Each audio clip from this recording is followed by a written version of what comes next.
Testing, testing. 1, 2, 1, 2. Are we live? Are we broadcasting? Please, somebody in the comments confirm that we exist. Better send JT a copy of it. He can always be trusted to be supportive of righteous causes. So, man, they have changed everything on here. Hey, Circus Cult! We got at least somebody. Glad to have you, brother. Thank you for the confirmation. I gotta say, this new YouTube streaming platform seems pretty darn user-friendly. I'm used to jumping through a few more hoops in the process of getting online these past few years. As some of you might have heard, there was a Biden-era injunction to silence malinformation streams on the YouTubes there.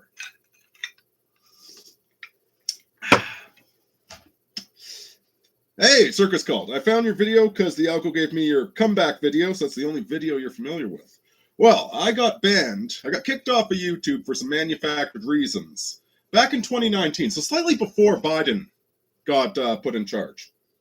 At some point during the Biden admin, they got Google to ban any accounts that they continued to be considered to be malinformation, which is not untrue information. It's just information that is malicious to their agenda.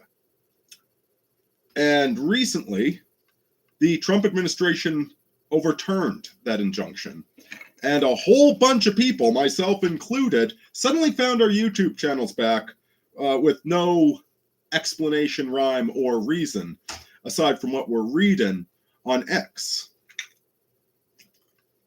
So there's your introduction. I'm the guy that got kicked off of YouTube before it was popular. So hopefully you enjoy what we got going.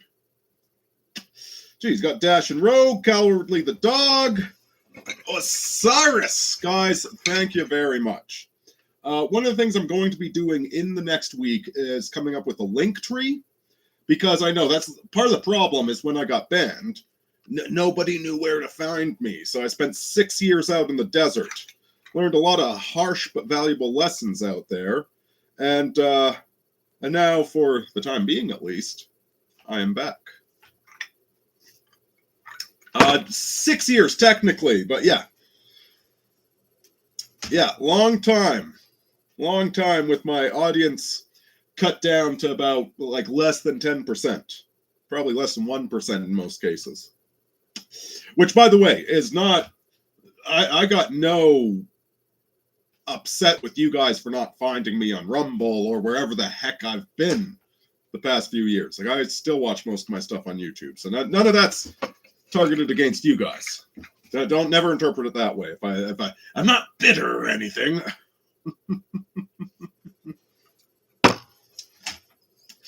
Mr. Larry's secretary. Well, glad to have you guys back. Geez, it's been so long. Like, I had a few people on the previous live streams, and bouncing the energy off of you guys is just fantastic. Absolutely fantastic. But I'm not going to indulge in that. I'm going to launch into the live stream. And the topic of this live stream, trust the frogs. Trust the frogs. It's going to be a couple of things. I'm a bit of a mystic, a bit of a crazy person. And we are entering the age of Aquarius, which is going to be a major shakeup from the age of Pisces. The Aeon of Pisces. We're going to use Carl Jung's term for it. A lot of things are going through major shakeups right now. At previous times, I've likened it to humanity has reached the stage where we're no longer a teenager. We've actually moved out of our parents' house. And we can eat cookie dough for breakfast. We can shoot up heroin. We can do whatever we want. We've got nuclear frickin' bombs, for crying out loud. We have all of the power of a mature adult species, and none of the wisdom of being older than that. Previous eras, we were like, you can only do so much damage with a trebuchet, right?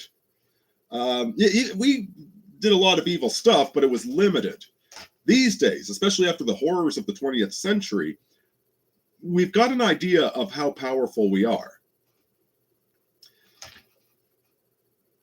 And that's the essence of the transition. And in one way or another, we are going to be moving towards distributed intelligence. It's happening, whether we like it or not. It's, if I were to try and make this sound attractive, I'd describe it as the democratization of society. Instead of a relatively meaningless ballot that you cast every year, now you can directly engage with Donald Trump and Elon Musk. Or alternatively, you can get a chip installed in your head that will directly engage you with what you're supposed to believe.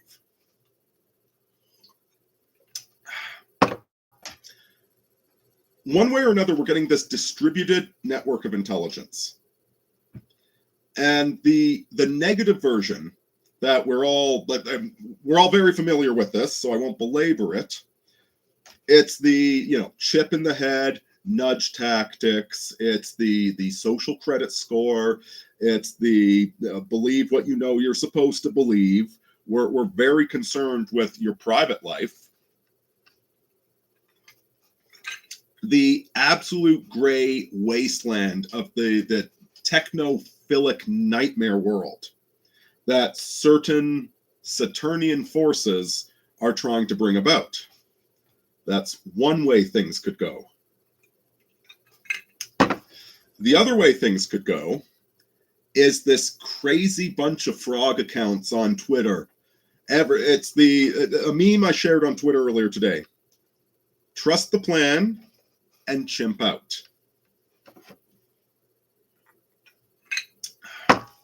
There's an article by John Carter of Mars. I'm going to toss this into checks. It's a really fantastic article. It's the most cheerful thing I've read in some time. Because it's pointing out just how much winning we've been doing. And yes, I know things aren't perfect. Where is it? There we go. Here it is. Things aren't perfect. We don't have some precise... It's not the age of Pisces anymore. Here we go. There's that article.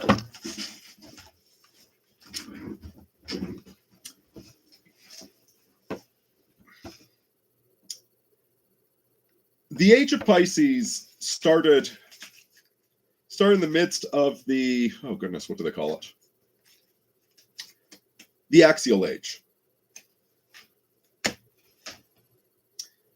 The axial age occurred. Axial age is the period when all these new religions were founded.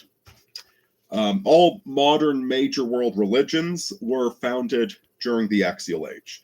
Plato and Aristotle, Christ, Buddha, Lao Tzu, Muhammad, all of these, also the Hare Krishna people were founded during that period, but I don't know a lot about them. No offense to any Hare Krishnas out there. There's this tremendous leap in cognitive ability. We simultaneously, what you could describe as the pagan gods.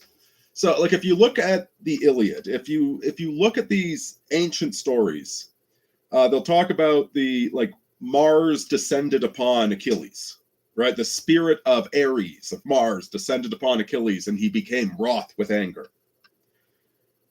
And we tend to look at that as if it's poetical in nature, but it probably wasn't. The pagan gods were experienced as divine fits descending upon one. In the same way that we feel ideas possessing us in the modern day. One of the big realizations that people are coming to right now is do people possess ideas, or do ideas possess people? And it's far more like the latter. The whole concept of memes by shoot, what's that guy's name? The atheist I really like, even though he's also like the most obnoxious atheist. He invented the idea of memes being an infectious agent that transmits from mind to mind. Well, the same way Richard Dawkins, thank you so much. Richard Dawkins, as like ideas not being things that you possess, but things that possess you. During pre-axial age, Bronze Age, the gods were something very similar. They were these things a lot like personalities. What's really interesting when you start studying the old pagan myths, the idiosyncrasies of these gods. If you were naively building a fantasy setting for a strategy game, if you're building it naively, okay, not like Warhammer 40k, that's not naive. Warhammer 40k is brilliant. But if you were building it naively, you'd have, there'd be the war god, and that's like fire and violence and all of this, and then you'd have the agricultural goddess, etc. But when you actually look at them, they're very weird mixes of traits, which kind of matches what we find in reality. That there's contradictions within every personality. There's strange things. You know, in the New Testament, we have Jesus Christ cursing a tree for not bearing fruit when he was hungry. Not to mention what he did to the people in the temple. Reality's weird, man. Reality's weird. And so during the axial age, we went from this previous period where these emotional complexes, these gods would descend upon us and possess us. During the axial age, we learned to tame those horses within ourselves and develop empathy for our fellow human beings, which was absolutely radical. It was a radical shift in consciousness. And the age of Pisces was all about building these astral pyramids where we had to get everybody on the same page, right? We had to, like, when is it okay to have a fist fight? When is it okay to do all these things, right? We had to create a functional, advanced society with units larger than the tribe. Just keep in mind, pre-axial age, even the more advanced societies tended to be a tribe of nobles running everything, and everybody else was a slave. During the axial age, we started integrating whole societies through empathy, through the astral pyramid, where there's one person on top dictating what everybody else believes. Because, you know, we need some sort of standard unit of measurement for society. And it's my contention that right now, as we enter Age of Aquarius, we're entering a new axial age. The religions that we have are going to be expanding. They're not going to be contradicted any more than like adding a third dimension to a two-dimensional picture contradicts the two dimensions. Okay, so that's a whole bunch of crazy. Let me jump onto the comments here and try and catch up. Mitch Crane, fan back from 2013. Brother, glad to have you back. First time catching you live. Hopefully not the last.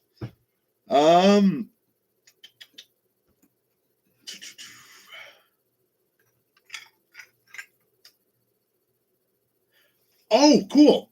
Osiris says, I thought the SCP Foundation invented the idea of mimetic hazards. They did invent, sort of. Actually, the first mimetic hazards were heresies. There is a great article. If you want to understand what heresies are, they're pretty much the same thing as Warhammer 40K without magic and orcs. John C. Wright, the science fiction author, he has a blog, sci-fi-right.com, where Wright, it's spelt with like a W-R-I, like his last name, Sci-Fi Right. He has something like the brief history of heresy. And heresies tend to be low-hanging fruit on the tree of ideas. There's something everybody can kind of glom onto, but that are fundamentally wrong and have very disastrous consequences. So, for instance, Gnostic heresies, the core concept of Gnosticism is that we are trapped inside the Matrix. That this is a hostile universe that's tricking us. And, you can't win, you can't even break even, and you're not allowed to get up from the table. You're stuck in the casino. And they're just harvesting our loosh. Which isn't to say there isn't some truth to that idea. Like, obviously, there is at least some truth to it. But the Gnostic heresies take this to such an extreme metaphysical point that since there is no morally righteous thing you can do, because it's a rigged game, like you see this with a lot of the neo-Marxist ideas, like when Vosh, for instance, Vosh says, oh, capitalism is exploitative. Okay, Vosh, but you have a computer that was built by slave labor in China. Don't you feel bad about that? Oh, well, no, because until the communist revolution happens, everything's exploitation. So it doesn't matter if I'm participating in the exploitation, because everything's so flawed that it doesn't matter how flawed you are. Which you wind up with people like Vosh that just actively make everything worse. Because, it doesn't matter, everything's corrupt. That's a mimetic hazard right there. It's an idea that makes people into worse human beings. But yeah, the original concept of meme, it was, which book was it? Dawkins wrote a fantastic book called The Ancestor's Tale. That's his best book, and if you're going to judge him, you should judge him on that one. But I think this was from the God Delusion or something. But he wrote about the idea of mimetics being ideas that are infectious. And an idea that wants it to spread, but also improves the existence of the host with the idea, is going to be superior and spread throughout the population. Anyway, so there's an aside for you.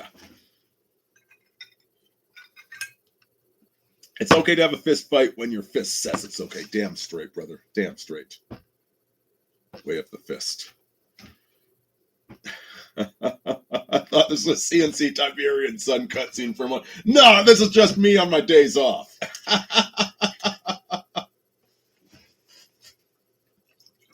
Right. Sin doesn't matter because the world is sinful. That's the Gnostics historically, which is like when you say Gnostic, well, which Gnostics are we talking about? When we talk about the Gnostic cults from, I think, the 4th century, they went in one of two directions. They either said the world is evil, therefore I will eat nothing but grass and not have children, or the world is evil, therefore I shall steal from my neighbor and sleep with every woman I can. Neither of which create functional reality. They're both negations of reality in two different directions. Mitch Crane says, off topic, but I noticed a lot of old Red Pill channels came back after Charlie's assassination. Stefan Molyneux, Aaron Clary, Millennial Woes. Yeah, all of a sudden the worm has turned. Which is kind of the topic of this live stream. Like, what the heck has been going on?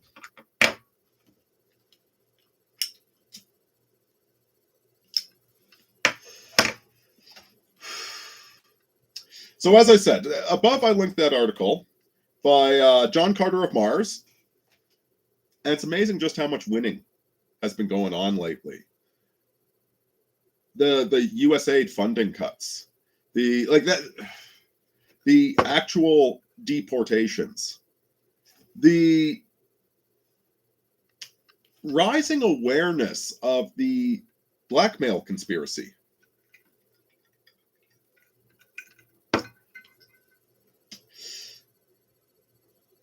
There's people saying that Trump isn't moving fast enough, or he isn't doing everything he ought to be doing. 10 years ago, if you tried to tell somebody that your Facebook app is listening in on your conversations and using that to sell you ads, people would have called you paranoid. If you'd said that there's a giant pedophilic blackmail cult going on, people would have said you're crazy.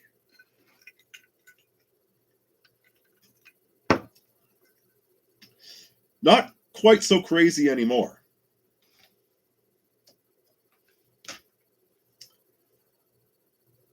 But we still got a problem. The problem being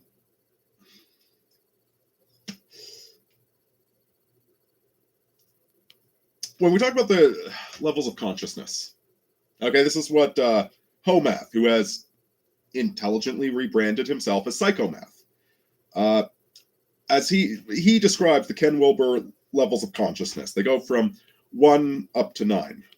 1 is just basic impulses. I'm hungry, I'm sleepy, I'm angry. And 9 is union with the divine. 3 is the level of I want what I want and he wants what he wants. This is the level of most Saturday morning cartoon shows for kids, where those are the good guys and those are the bad guys. And everything the bad guys do is bad, and everything the good guys do is good. And there is a fair number of people, like the people that are like really like deep mega believers, they're kind of at that third level.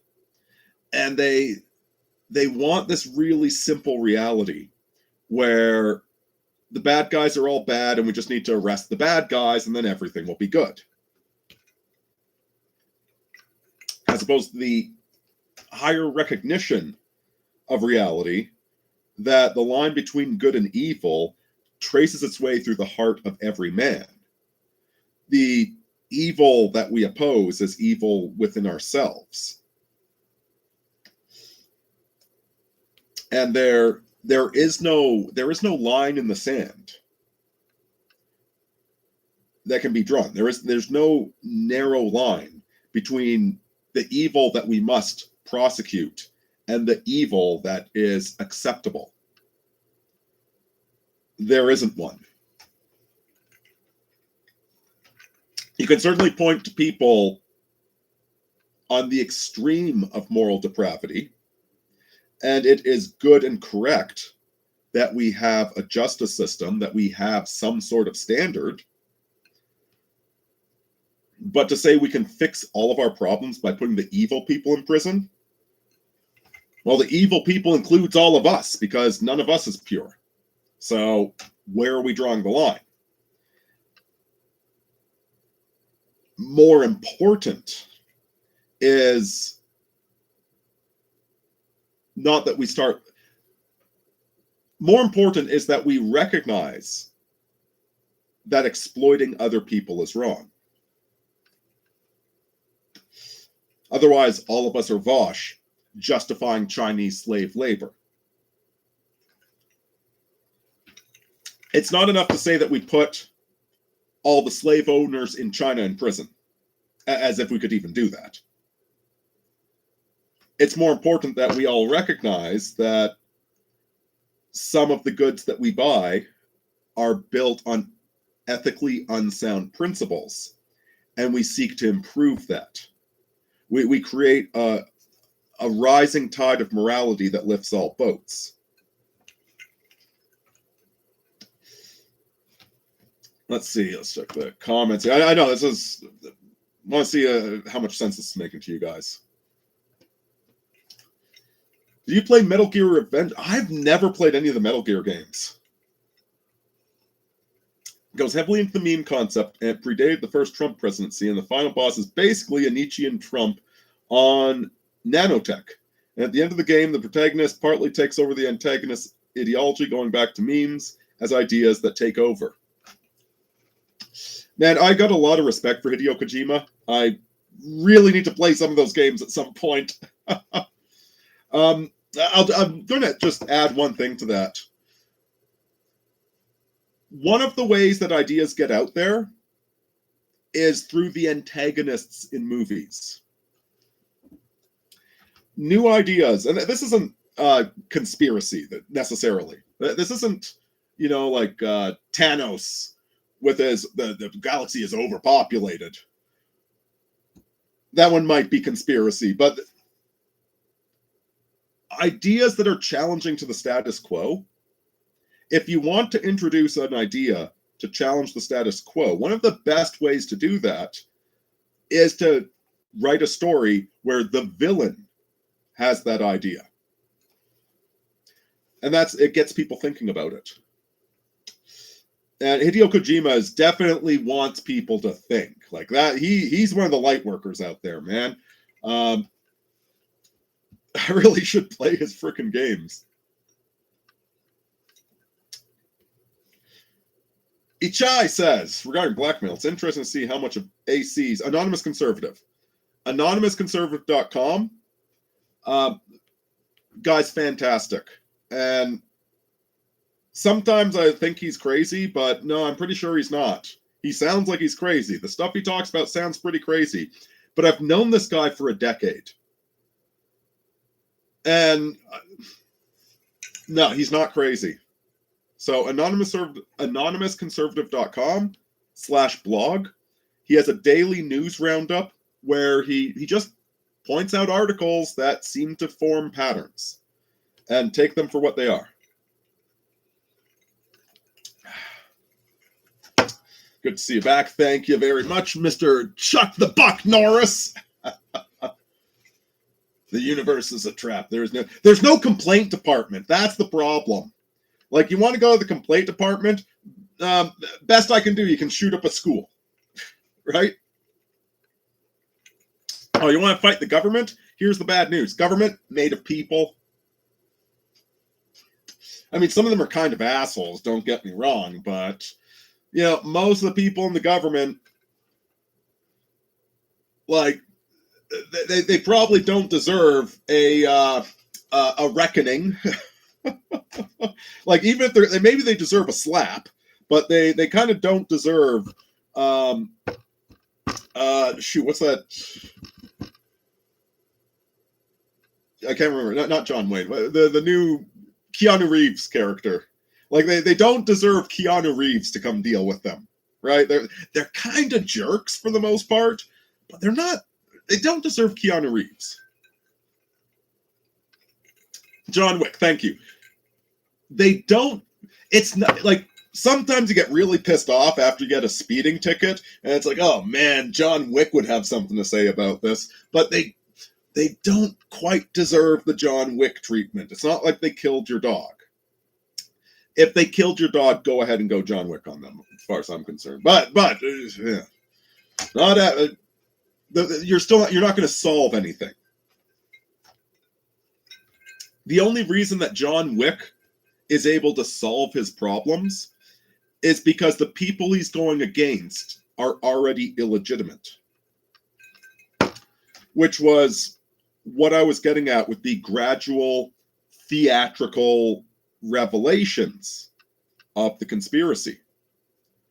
If, let's say, you went John Wick at Little St. James Island 15 years ago,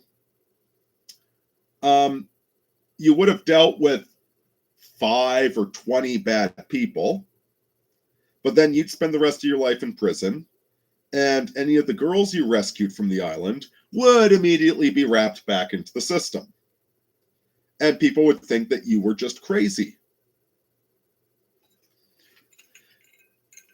The John Wick method only works on groups that are already viewed as illegitimate. So, like John Wick in the movies is going up against corrupt organized crime organizations.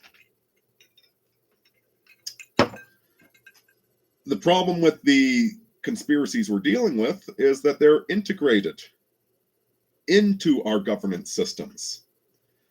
And not just our governance systems. If you've ever been to Pornhub, then you are also part of that system. The mercantilization of sexuality. If you've used Tinder, you are part of that same system. That's the fundamental issue. And yes, it creates extreme abuses on the fringe. But attacking those abuses while ignoring the system that creates those abuses is nothing but vainglory.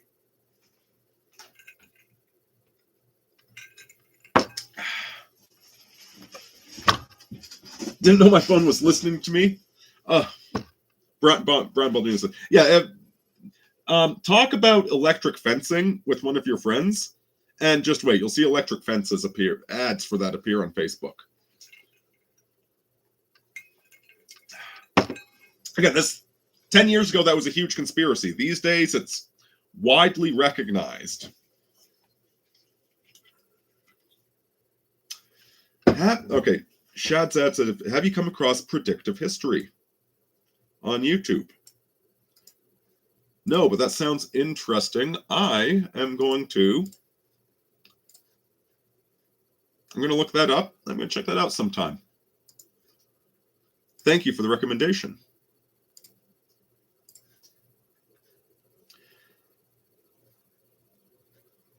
Also must have had some synchronicity. All my lights are red. Yeah, I like red light. I find it relaxing. It only agrees when people agree they don't have a monopoly on violence.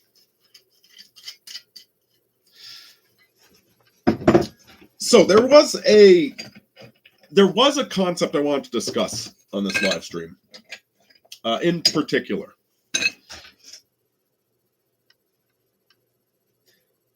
And it's, how to put it?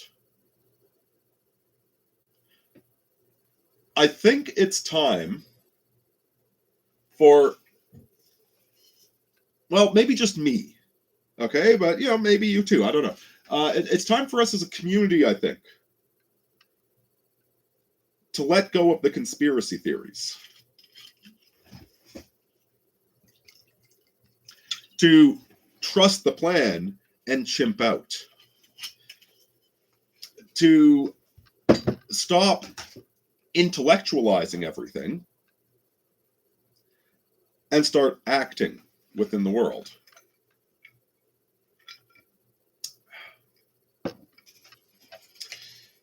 You know, we're in the post-COVID era where all of my conspiracies came true, so I need new ones. Which,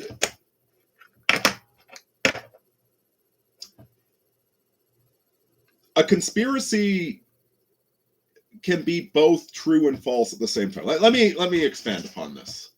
Let's take 9/11, because that's far enough in the past that it's not contentiously relevant today. And I think we're all on the same page that Building 7 it collapsed for no reason. And Mr. Silverstein certainly was very lucky taking out that insurance policy on it beforehand.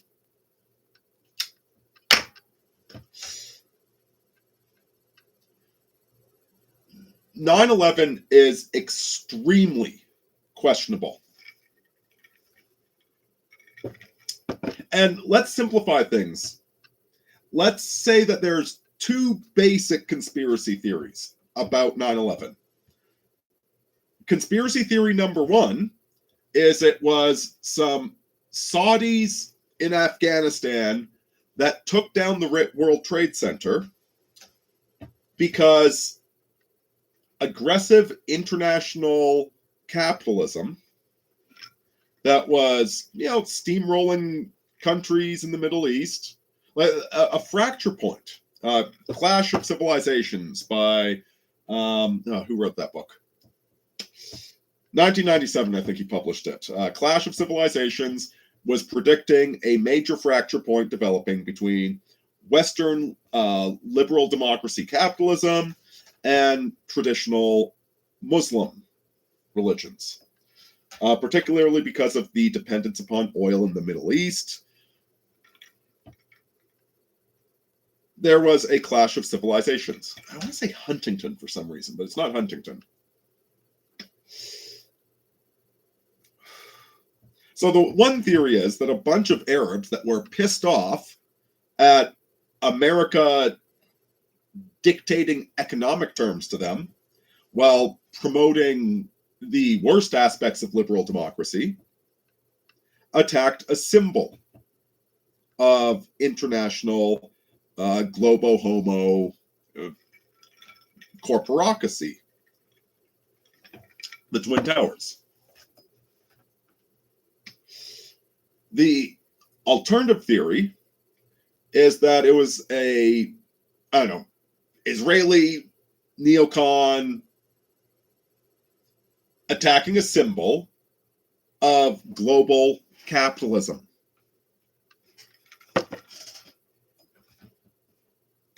And it was a controlled demolition.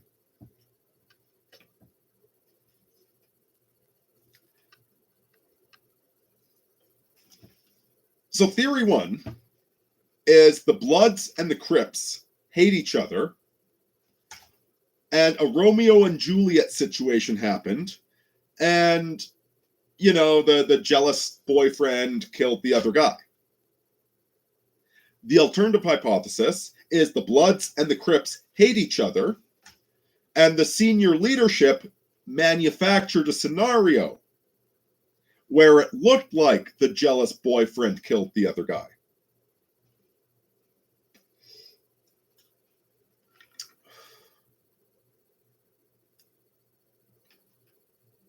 This is what I mean when I say it doesn't really matter if there is a conspiracy.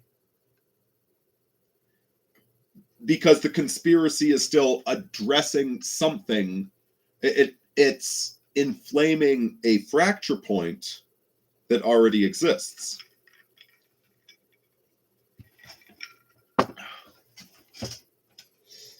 Is it Huntington? Okay, maybe it is Huntington that wrote Clash of Civilizations. Thank you, Sid Streams. And let's see. Osiris says,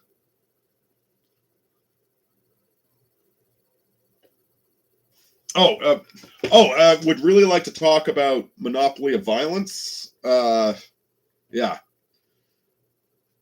got to talk about that intelligently. It's a very dangerous topic. And not just because we got a lot of passionate 18-year-old kids listening, and God bless them for being passionate. But the last thing I want to see is any 18-year-old kids throwing their life away on some sort of violent cause that doesn't help anybody.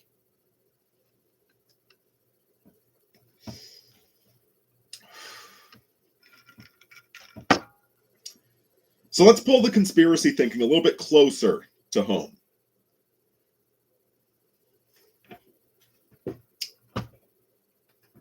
Aurinia, I don't know if I'm pronouncing that correct, but Aurinia and Charlie Kirk.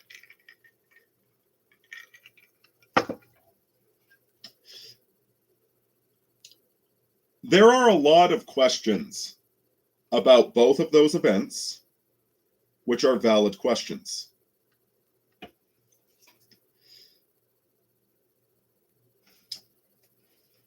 I don't know the truth of either event. I wasn't there. Aurinia, for all we know, could be absolutely nothing but AI-generated information. And Charlie Kirk, again, he was an established public figure, so it's a little bit less ambiguous. But what actually happened that day? There are a lot of questions. And we get very wrapped up in these questions. We could get lost in the weeds entirely, and in the process, we could completely miss the plot.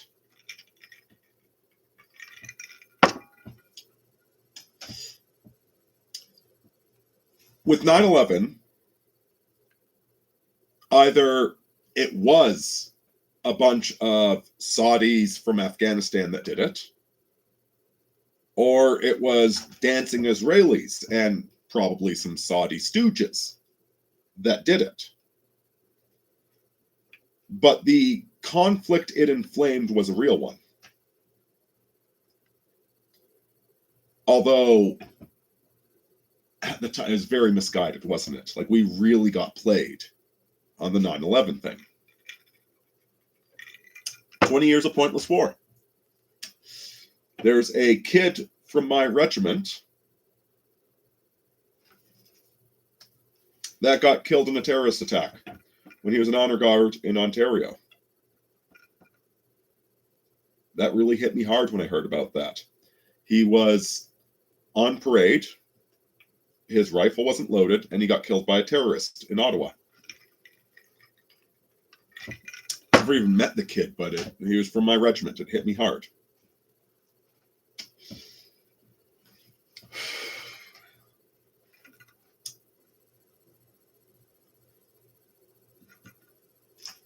Moving forward to Aurinia and Charlie Kirk.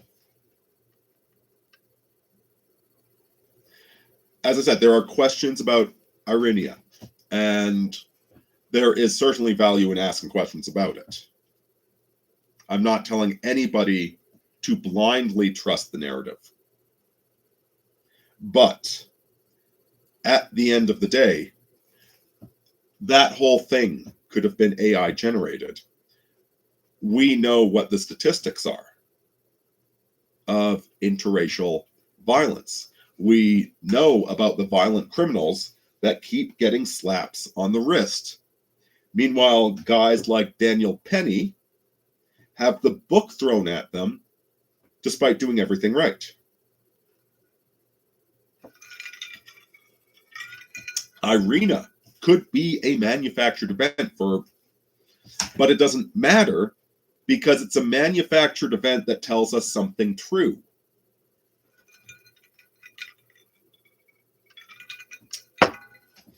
The same thing for Charlie Kirk.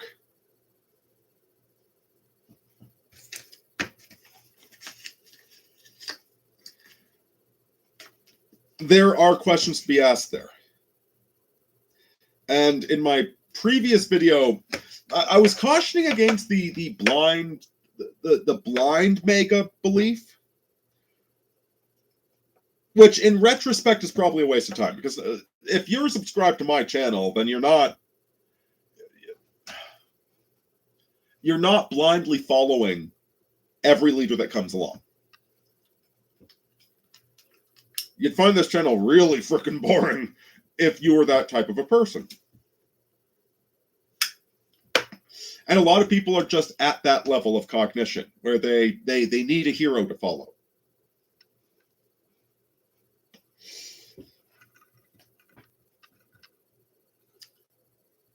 Whatever is the truth of who or what killed Charlie Kirk, I'll tell you, one of the most convincing things with Charlie Kirk for me is that there as I've read, I'm not great at astrology, but the stars pointed towards that being a true event.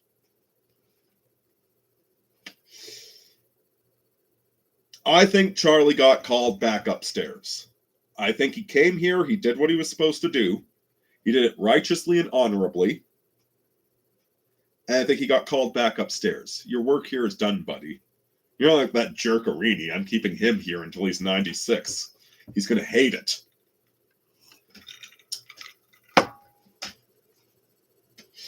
There's a lot of hinky stuff to it. There's a lot of questions to it.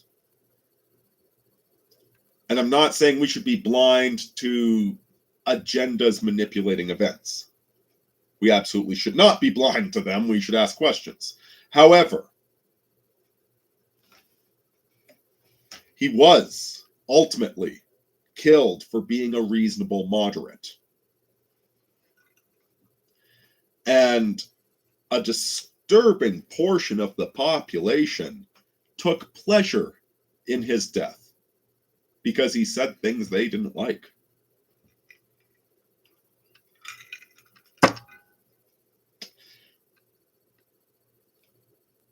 Those parts are true. There's a fundamental truth to fiction.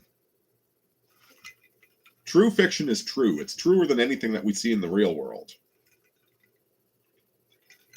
And yeah, where did I read this? I read a really good quote that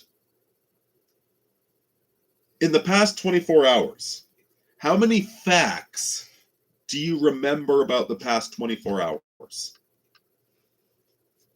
You lived them and you remember less than 1% of the facts that happened today. And history is a curated list of facts that happened put together into a story.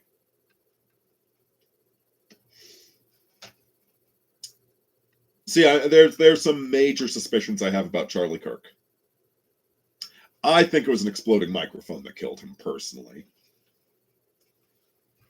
And I think he got killed because he was asking questions he wasn't supposed to ask. I don't buy that it was the kid. That's my personal belief. But it doesn't actually matter all that much. He was killed for not being naive, for being genuine. And a lot of people took pleasure in him being murdered for being genuine.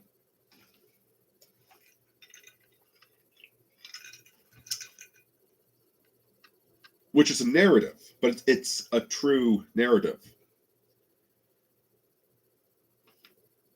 We are surrounded by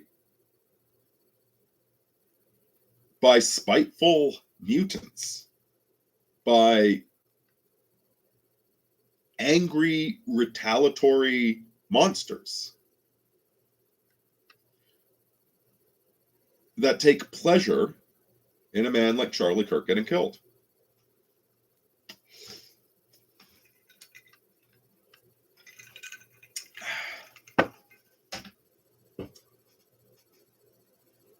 That's a narrative. It's a reality as well. And the only way we can understand reality is through a narrative. And we need to do something about this huge proportion of the population that thinks spiteful murder is a political solution.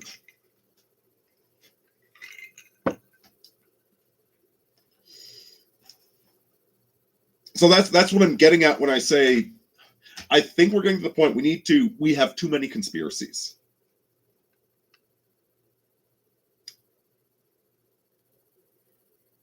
The nine of wands in the tarot deck.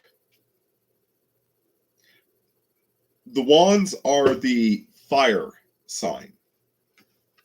And most of the cards in the wands are fun. They're aggressive. They're violent. Most of them are good. They're very positive. Unlike the swords, the air sign. I'm an air sign. I've got like Libra across like half of my house. Swords are negative. Okay, swords are like bitter, painful. They're regret. They're no, you're mathematically wrong. You suck. Wands are expansive. They're fire. They're fun. They're playful competition. But not the 9. The 9 of Wands is a guy trying desperately to hold on to 9 staves. Right? He's got 9 bow staffs. He's like barely holding on to these damn things. He's won so many victories that it's overwhelming at this point. This is the person trying to hold on to every single conspiracy theory. The earth is flat, and there's chemtrails, and 9/11 was an inside job, and Facebook is reading your emails. And maybe all of those things are true, but you're holding on to so many things that you've lost the plot. And I think the plot right now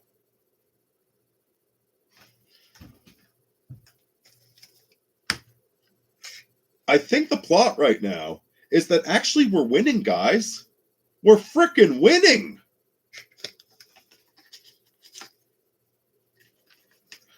The retards are back in control. The anonymous frog accounts are being retweeted by Elon Musk.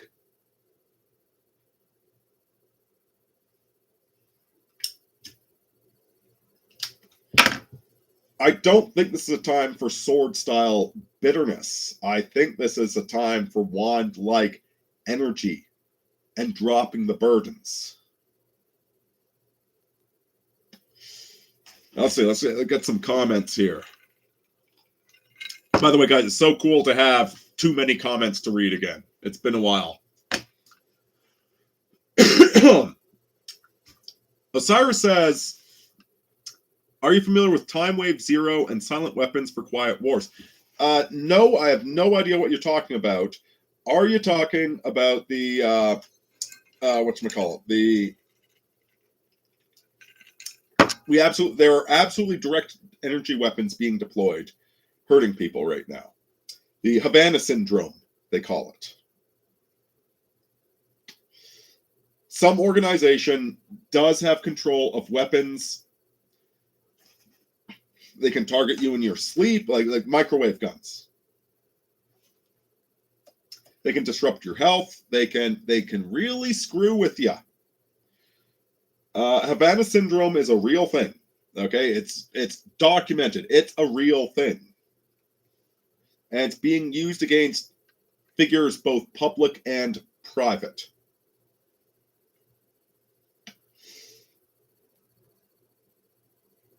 You should be paranoid. What I'm trying to say, like, don't let yourself disappear into the rabbit hole of conspiracy theory, because then you become ineffective because there's too many conspiracies. You're holding on to too many staves. Can't do anything with them. No, what we need is retarded frogs, man. We need 101 ideas, and if there's a good one, it might even reach the White House. Have you seen the Department of Homeland Security? Have you seen their Twitter account? Oh my God, the right has finally learned to dog whistle. It's wonderful. So no, I'm not sure what Silent Weapons for Quiet Wars are. It's debunked, but interesting. Okay, if you can toss a link in the chat, I'd appreciate that. I don't know if you can or not. Have you been checking out Candace Owens and her investigations? I have not a clue on what to think regarding whether the footage is even real.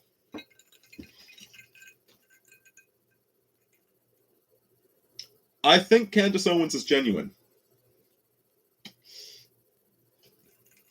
So I exchanged a couple of emails with Candace Owens back in the day.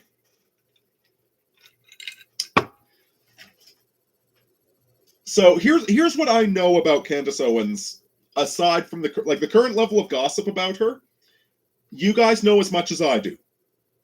I'm going to tell you a personal story about Candace Owens, like what I ascertained about her back in around 2014, around the Sarkeesian effect era. So from what I gather, she's a good kid, right? She's like Charlie Kirk in that way. Like, I'm kind of a contrarian asshole. Whereas Charlie Kirk, Candace Owens, they're good kids. They have this natural desire to please the father.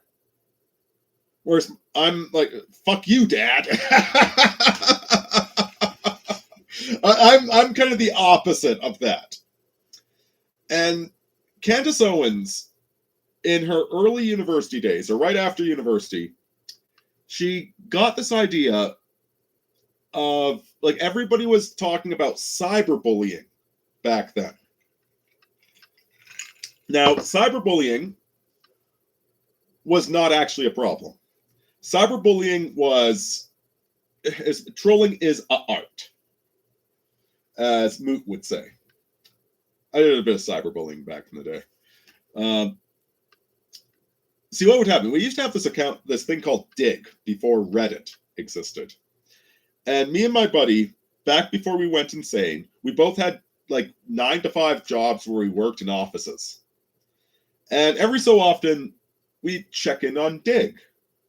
And we'd wait until a video appeared. There'd be like check out this funny video of drunk Polish man. And see, that's what we were looking for. We were looking for any video that suddenly was getting a lot of attention and had some ethnic aspect to it. Polish, Russian, French, it doesn't matter, as long as there was an aspect of the video that had something ethnic to it. And then we'd fire the other guy an email. And we'd quote the immortal,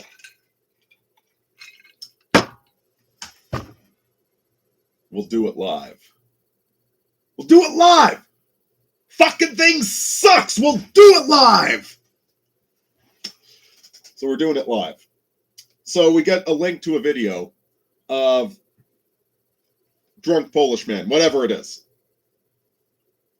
And we'd start leaving comments on the YouTube video with the most ridiculous insults we could invent about the nation in question. Like, in Russia, they're so savage. They sit down when they piss, but they stand up when they take a shit. In Ukraine, they just go in the middle of the living room floor and then kick dirt over it. In France, there's just one giant computer owned by the government that has marshmallows for buttons on the keyboard. And we bait people into arguing with us.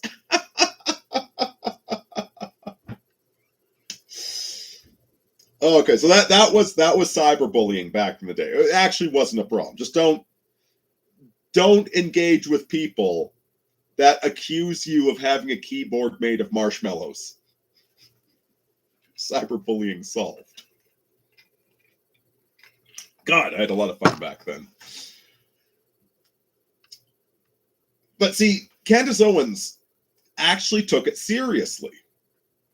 And she was developing a technique that would, I forget how it worked exactly, but she'd figure out, using this device, it would figure out that, these 20 accounts that are cyberbullying somebody, we've actually demonstrated that they all link back to one account.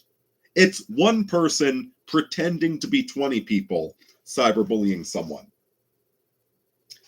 And at first, the radical left embraced her until they realized that her tool would work. Because guess what? 95% of the cyberbullying that they were complaining about in 2014, they were bullying themselves.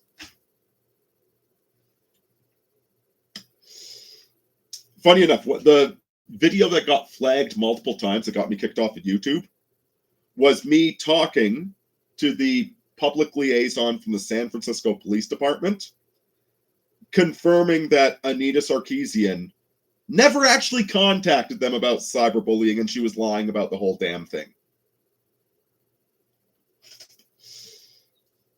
Candace Owens, her social justice project, would have exposed the radical left as cyberbullying themselves, which is why the whole radical left turned on her.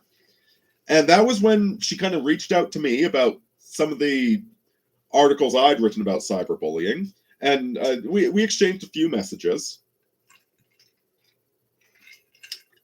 And that's when she went from being a naive supporter of social justice to a radical right-winger. Around 2015, 2016, I think, is when we chatted. We didn't chat a lot. We just a few emails. So yeah, that's my opinion on Candace Owens. She is a genuine human being. Maybe a little bit radical at times. Bit naive, bit of a true believer at times, but no, I think she's genuine, man. That's my take on Candace Owens for you.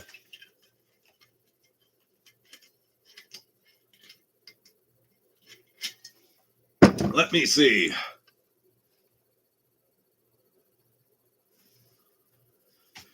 Ooh, boy, we got a lot of comments here. Gotta catch up. Guys, this is fantastic. I missed you. So, have you checked out Candace Owens? I'm going to add one thing. The whole point of the stream is don't obsess over the conspiracies. Be aware of them, but don't obsess over them. You'll drive yourself crazy.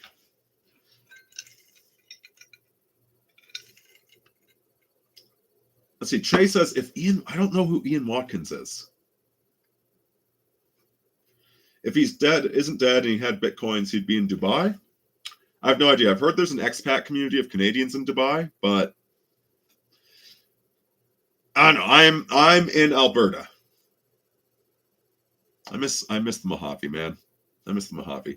I actually stole a couple of cactuses from the Saskatchewan border and transplanted them here.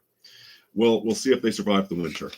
They've survived a few months at least, and I'm at the top of a hill, so it's very dry up here. I really hope the cacti survive. I love cactuses. A really fat guy once told me the truth is only important if it's useful. Not wrong.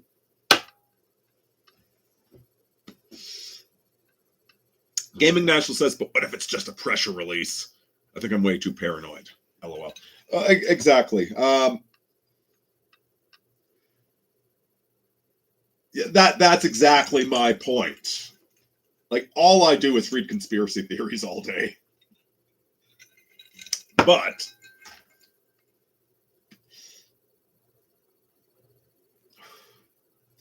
it's really interesting. I've been delving into tarot cards a lot lately, and it's really interesting to me that the swords are such a negative suit, because the swords are an air sign. And it's an interesting point that over-intellectualization is a very negative thing. Most intellectualization is proving things wrong. The whole scientific method is proving ideas wrong. It's like, no, you're wrong about that. Which is really depressing, but it does fix your car.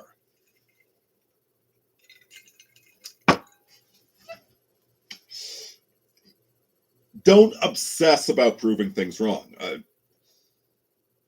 Obsess about winning, about living a good life.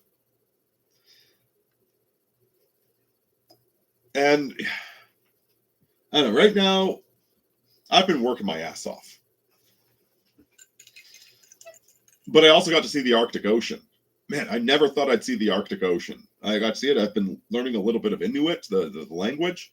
It's pretty cool. I like it. Even though I'm working my ass off.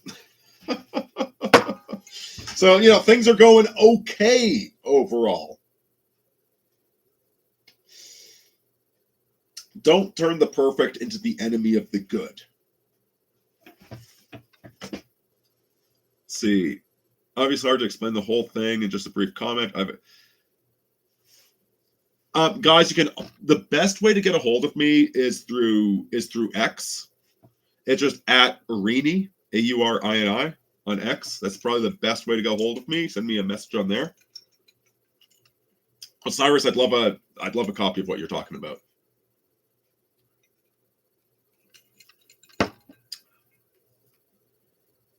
Let's see it. Okay, Shadsat says quiet weapons for silent wars. He says Google it. All right. Paste and go. Boom, Googled. Snow Mexican nor tortilla, but man, we've got a lot of great Mexican shops up here, mostly run by Indians. It was from a think tank back in the day. The scanner copiers didn't have enough RAM, so they stored scans on a hard drive. Tossed out scanner had it in memory. Cast Nick Fuente's Paramore. I mean, I'd be glad if he started going after women. Shit. Nick, if you heard that, I love you, brother. Nick Fuentes is good shit. I don't care who he's fucking into. Who the hell am I to judge? Jesus Christ.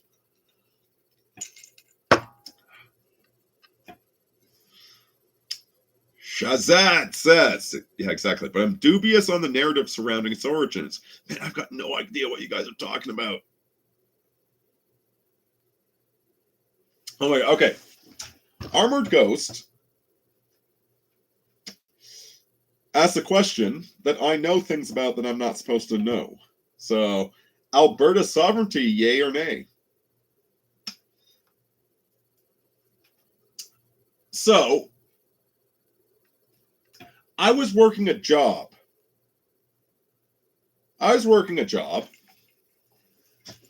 And at the bar in a town hours away from where I live, I ran into a girl also working the job I was working.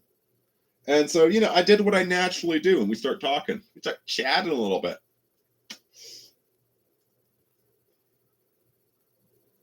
And she'd signed an NDA. But she had no idea why she signed the NDA or why it fucking mattered.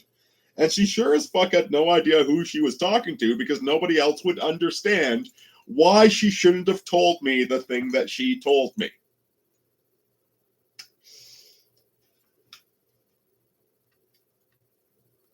What she told me is her secret employer at this job in an industry that both of us were working for different employers.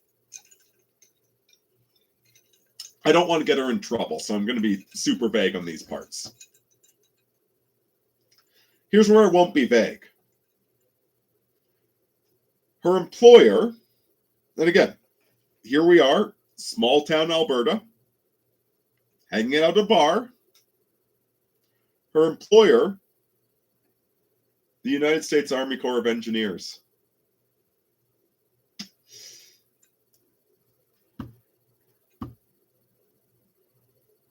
And the purpose of her job was to provide them the data necessary to build a pipeline from the Alberta oil sands to America.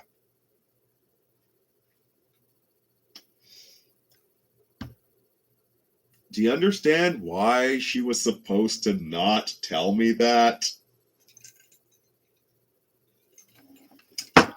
The Alberta sovereignty movement is complete astroturf. In fact, it is such AstroTurf that I think Carney is in on it.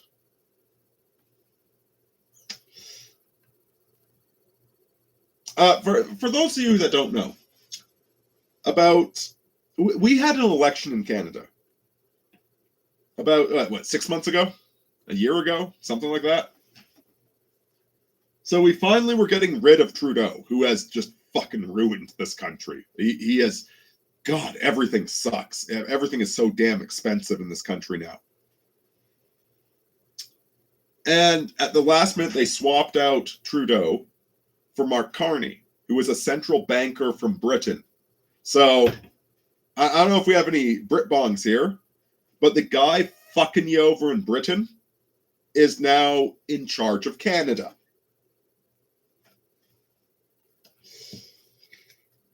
And a lot of people are...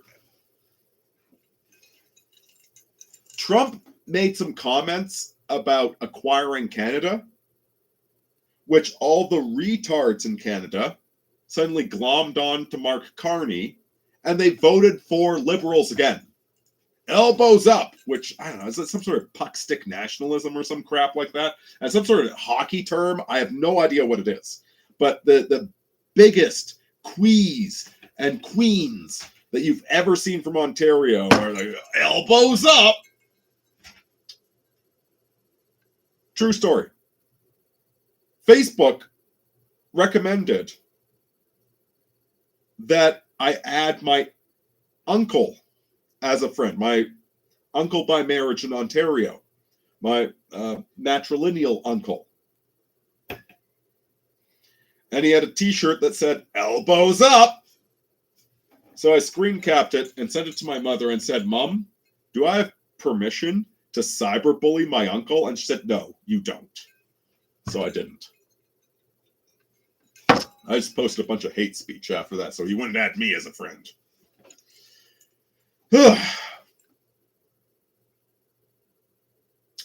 We were so freaking close to getting a conservative prime minister in Canada until Trump said some stupid shit. And now we've got a smarter, more evil version of Trudeau as prime minister. At the same time, that the American Army Corps of Engineers is hiring people to scout out land for building a pipeline.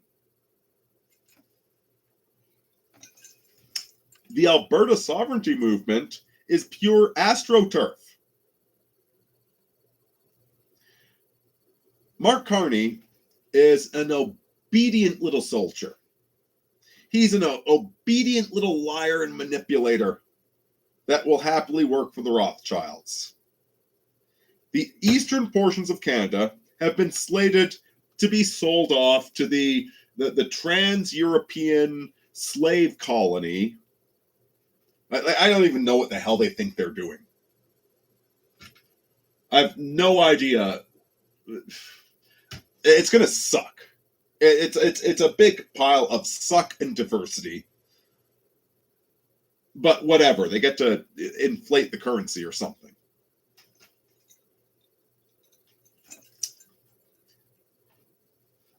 The decision is already in. America is going to acquire Alberta because of the oil sands. Probably Saskatchewan as well, and at least portions of British Columbia. This will be the new Western Economic Zone where we build shit and have money. This silly, cute girl told absolutely the last person that should ever know about that. But here's the crazy thing. I know it's AstroTurf. I still support it. I like this AstroTurf plan, man. I'm okay with it. So there you go. What a far out story, eh? I literally came across an actual fucking conspiracy firsthand, and I completely support it. Totally. Fuck it. Just give me a gun, man. That's all I fucking want. Like, I'm not necessarily a big fan of Like, you got a lot of dusky third worlders down in America, but we got them here too, man. There's too many freaking Indians in this country. Notable exception to my Indian friends, because I do have Indian friends who are solid.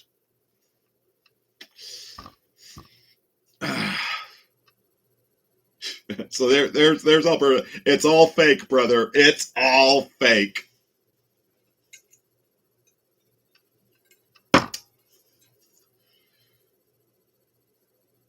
Hard not to be paranoid when more and more conspiracy theories come true given enough time.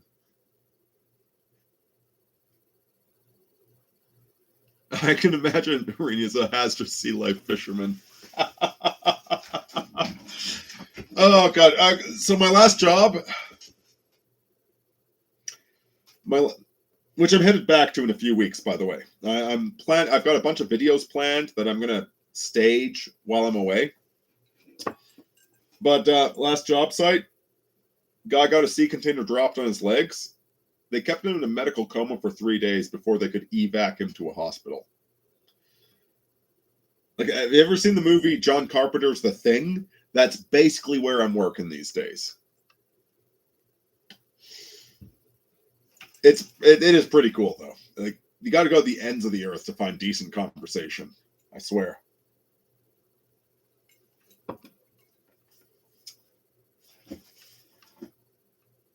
They sold the UK. Shahzad Britbon says they sold the UK to multinational companies. Yeah, and that's what they're doing to Ontario.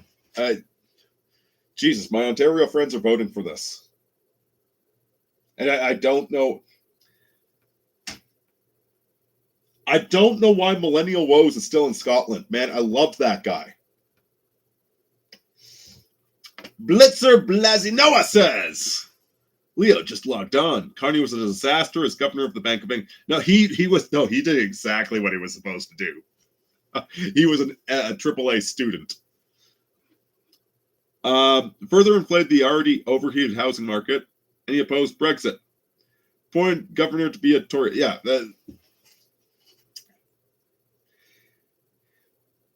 Canadians are a fundamentally conservative people, and because of that,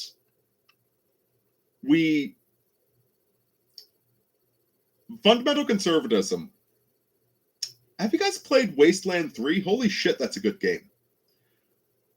No matter what choice you make in Wasteland 3, you feel like you made the wrong choice.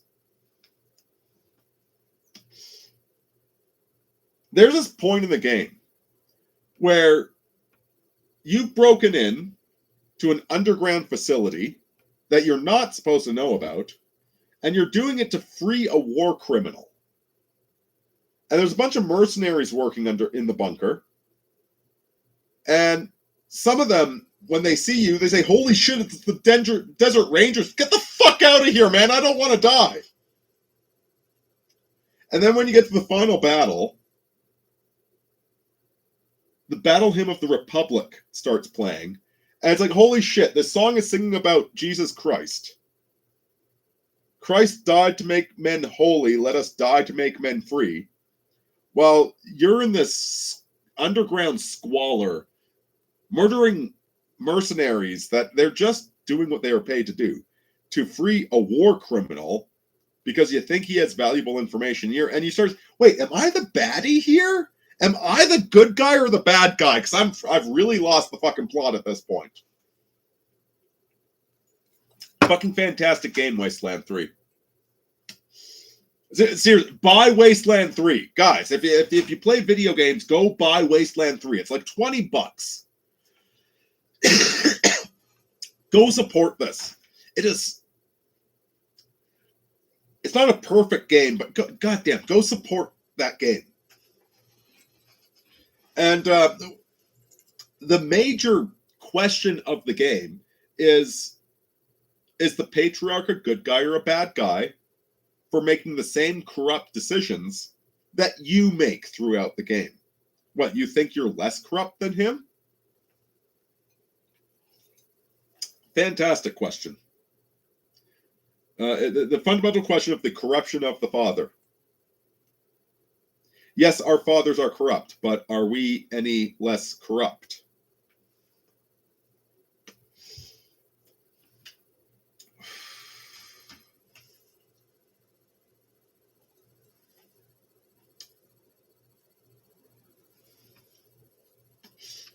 So Canadians are fundamentally a conservative people that don't want to call our father corrupt. Our father, the patriarchy in Canada, being the Laurentian elites.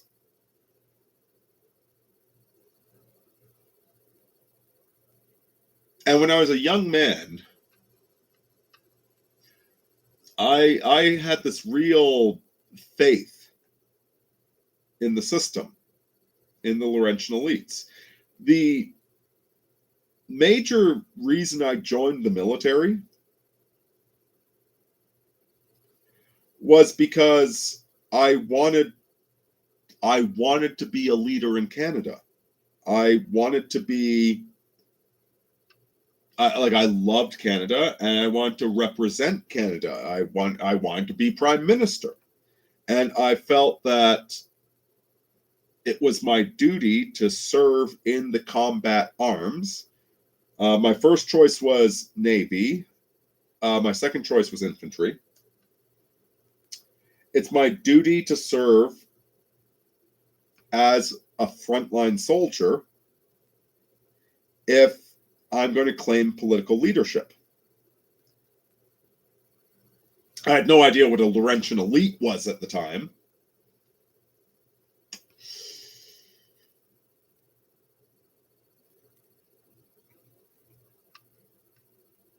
I think most people don't know what a Laurentian elite is.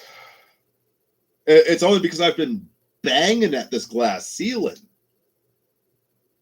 It's only because I've been doing this for 25 fucking years that I've figured out that the Laurentian elites are a thing. And holy shit, they are the worst aspects of the British nobility. They're like the British nobility that's too much of a pussy to be British.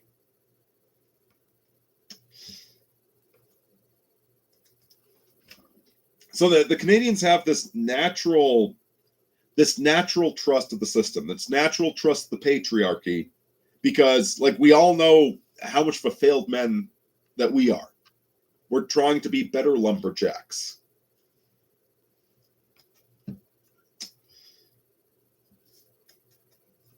And so we don't have that. America has this ongoing rebelliousness. Well, you've got rebel gas stations in America, for crying out loud. We're not rebellious in Canada. We trust our leaders because we're doing the damn best we can to be men. And we know that if you put us under the spotlight, we've got a lot of failings. And so we don't want to put our leaders under the spotlight. But holy fuck, the Laurentian elite are such a callow and cowardly bunch. They are, you name it, stupid, manipulative, cowardly, shy, incompetent. Fuck the Laurentian elite. I would gladly encounter every single one of them on the field of honor. Garbage human beings. And Canada hasn't quite figured that out yet. There's still this innate trust of the institutions. The fish rots from the head down. When you've got these garbage men in charge. Small example. A lot of the natives, whom I like the natives a lot. Like I'm actually thinking of investing quite a bit of energy in learning Inuit. I like the Inuit. They're cool fucking people, man. I like the natives.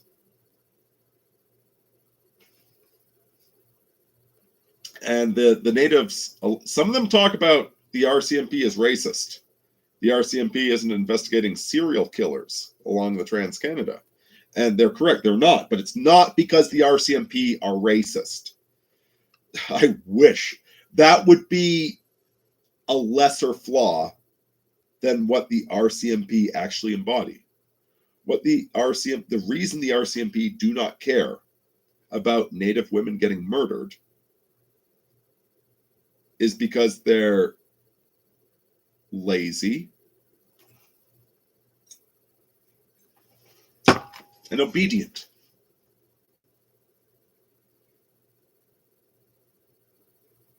Dudley Do-Right. Maybe that's too high of a standard to attribute to any man, but man, I'd love to be a pale shadow of Dudley Do-Right. The RCMP is the absolute inverse of that. They are petty little jackboots that don't care when some poor woman gets murdered by a serial killer. They don't even investigate. Shameful fucking organization that is. One of my big reasons for supporting Alberta independence is just to get the fucking RCMP out of this country.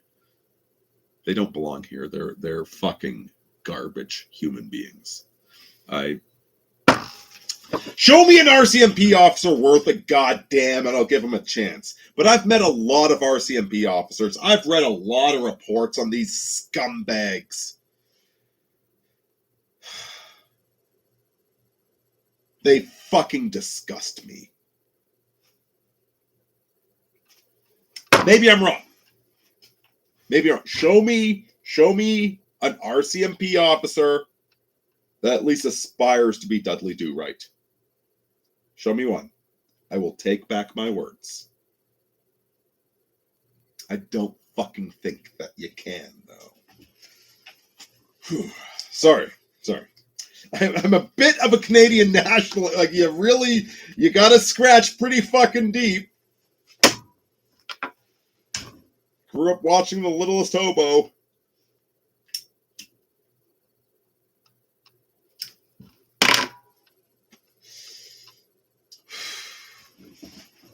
I'm very angry about what a lie this country turned out to be.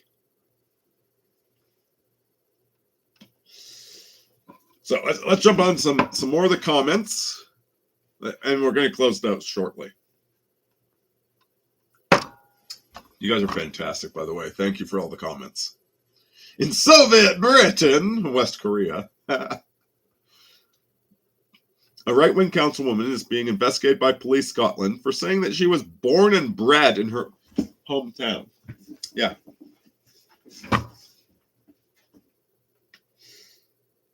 And I must get to admit, okay, I gotta get a Metal Gear game. All right, accept it. Challenge accepted. I could almost pass myself off as Skullface.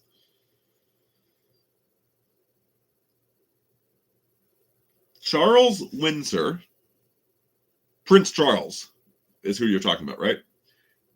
Has been a closet Muslim since 1990. Oh, Jesus Christ.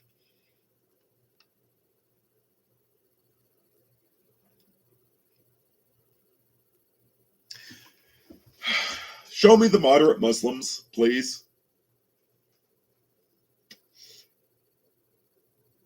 I would like to be wrong about Islam.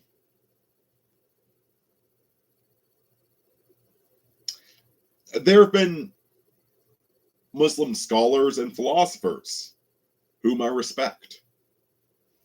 Historically. I've met Muslims that made me Turkish coffee. Quite hospitable. I've got no innate hostility to any man based upon their creed, and I see a lot of good and true things within Islam. However,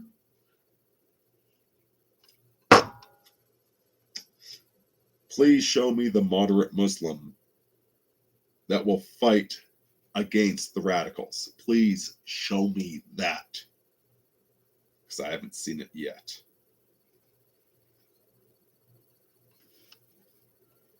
Oh, Christian Motterhansen.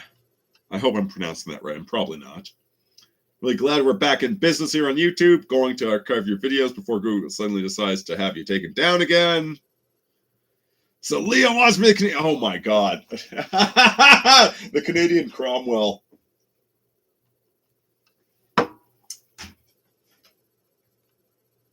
I mean, no, fair enough. Fair enough. Canadian John D. Let's say Canadian John D. Canadians' decline seems to mirror that of Bret Hart's cognitive regression. I visited his house one time. Not an interesting story, actually. I didn't even realize it was his house until I thought it was like a mafia don. It was like, don't approach the door. Do not knock on the door. I was doing lawn care, right? And then after I'd been back, they told me it was Bret Hart's house. I'm like, oh, cool. But it says, I'm friends with a genuinely moderate Pakistani Muslim. He is currently facing criminal charges of inciting racial and religious hatred against fellow Pakistani Muslims. Yeah,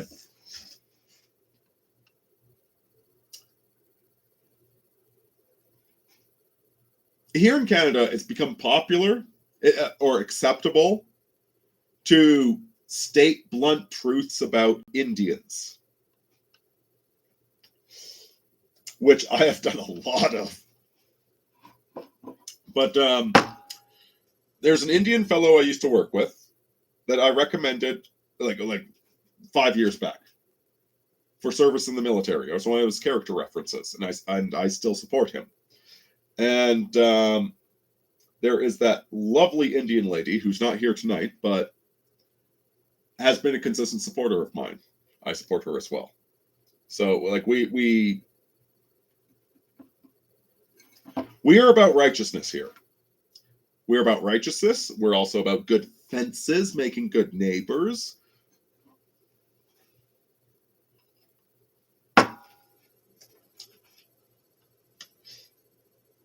The good neighbors don't need sunshine blown up their asses. But sometimes it's decent to affirm that we're not bigots.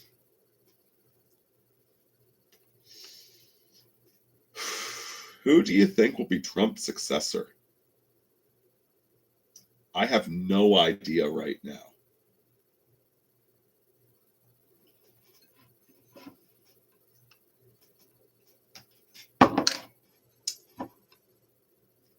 It's not going to be what we want, okay?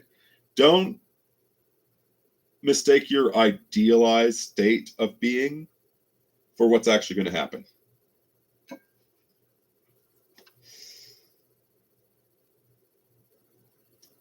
What we all need to be doing is building a better world.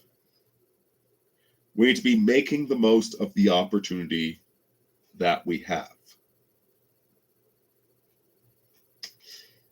We need to be putting our focus into positive and constructive things.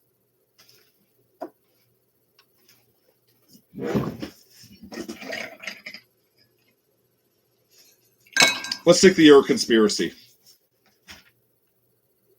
Let's take Jeffrey Epstein.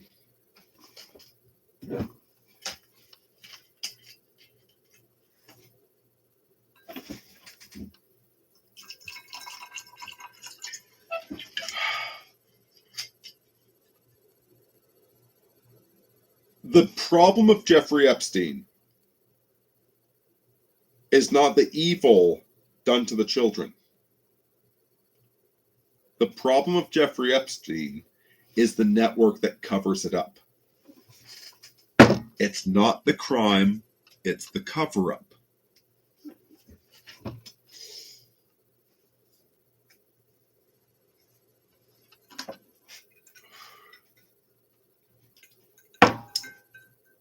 We want to get the cover-up out of power. We want to get the decent, hardworking, honest people back in power. It's not about moral purity. It's about moral integrity, if you see the difference. Old man Bret Hart blames all of his problems and problems of the world on a 57-year-old American Jew and Russo-Romanian descent because he accidentally gave Bret a concussion 25 years ago. I'm sorry, that's the first I've ever heard of this. I've got no comment.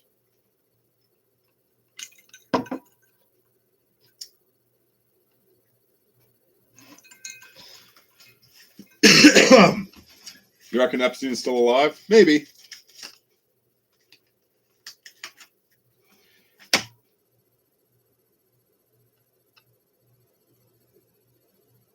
My concern with Epstein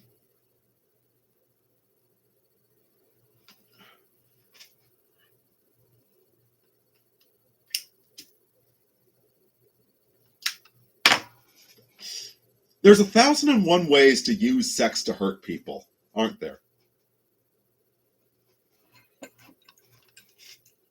Epstein took advantage of young girls who were young and naive and didn't know any better. And that's quite villainous. I am opposed to taking advantage of young girls. Let's say Epstein was alive,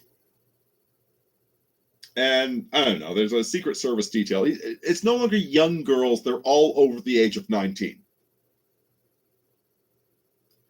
Well, less villainous to take advantage of a 19-year-old than it is to take advantage of a 16-year-old, than it is 14, than it is 12, than it is 10. Still villainous. But legally villainous.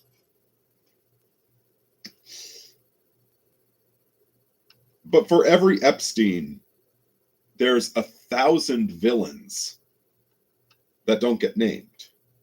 The significance of Epstein is the conspiracy network.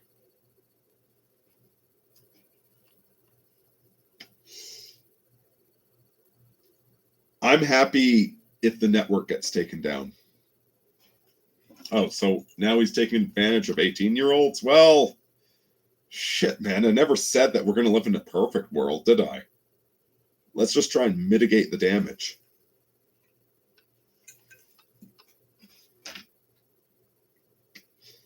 Shahzad said, I've gotten to the point where I don't think anything can stop the corruption in the system without the system entirely getting up. That's my point, yes. So the idea that we're going to arrest all the bad guys. Well, what's your definition of bad guy? Because on a strict definition, all of us are bad guys. Like, there's no, where is the line in the sand where we enforce and don't enforce? Law enforcement is something we do in the short term. Law enforcement is, there's a guy with a gun who's going to murder people, so we send in other guys with guns to shoot him before he shoots innocents. That's law enforcement. And given that none of us are cops, none of us are crown prosecutors, that's not our role. Our role is to create a system with more integrity and honesty and accountability to make it harder for parasites like Epstein to rise to the top. Trump! Alex Jones to be Trump's successor. Our fallen world seems to want to meme Bane into existence, and which is a vibe I run with, despite opposing that. We got to be better than Bane, my brothers and sisters. This is the new axial age. It's time to uplift. It's not time to obsess. It's time to act, to chimp out, to get angry at Trump so that he can do the right thing.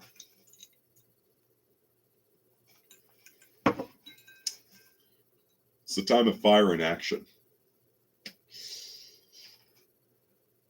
Not bitterness and speculation. All right, I'm going to leave you with one last thing. So I just worked 21 days straight, 12 hours a day. And the day after I get home, they begged me to come work another fucking job. And I'm chatting with the foreman on site. And he's like, I can't find people to work to save my fucking life. He's working his ass off. I'm working injured and exhausted. People don't want to work right now. Now, I don't know if this is true where you are. This is true for Alberta. Here in Alberta, there are so many fucking job opportunities, and there are so many fucking people that don't want to work.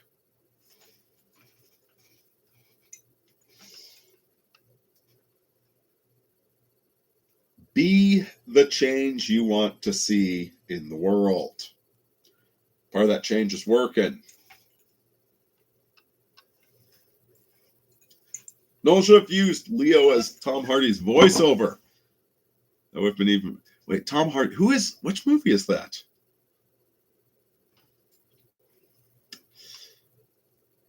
Seriously, get me playing a villain on a... I love the Coen brothers. Nolan. Christopher Nolan. Also solid. Get me playing the villain on one of those things. Again, villainy is how new ideas enter the world.